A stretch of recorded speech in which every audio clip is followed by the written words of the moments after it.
আজকের খবরটা শুনলে আপনি বলবেন সত্যি ঢালিউডে তাণ্ডব শুরু হয়ে গেছে। সাকিব খানের এই তাণ্ডব সিনেমা আজকের দিনে যা করেছে আসলে সত্যি ইতিহাস। একদিনেই সাকিব খানের এই তাণ্ডব সিনেমা যা আয় করলো তা শুনলে তো আপনার মাথা একেবারেই ঘুরে যাবে। আরো একটা চমক লাগানো তথ্য আছে, বিশ্বের 132টা সিনেমা হল একদম হাউসফুল ছিল।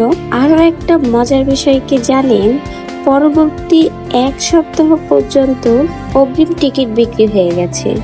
আরে ভাই কি আর বলবো, দর্শকরা হয়তো আগেই বুঝে ফেলেছে সাকিব খানের সিনেমা মানে সেই লেভেলের সিনেমা, আর এই সিনেমা মিস করা মানে বিশাল লস। আরেকটা গোপন কথা বলি ভাই, সিনেমার ভিতরে সিয়াম মিশুর ক্যামিওর পর যেভাবে গল্পের মোড় ঘুরেছে, দর্শকদের মুখে মুখে এখন একটাই কথা, এই সিনেমাটা একদমই আলাদা। প্রথম দিনেই সিনেমাটা করিয়েছে 11 কোটি টাকারও বেশি। হ্যাঁ ভিউয়ার্স, ঠিকই শুনেছেন, এটা বাংলাদেশের বক্স অফিসে একেবারে তুফান লেভেলের রেকর্ড ব্রেকিং ঘটনা। এখন সবার মুখে মুখে একটাই প্রশ্ন, এই তাণ্ডব কি পারবে 100 কোটির ক্লাবে ঢুকতে? তো ভিউয়ার্স, আপনি কি মনে করুন? অবশ্যই আপনার মূল্যবান মন্তব্য কমেন্ট বক্সে জানিয়ে যাবেন।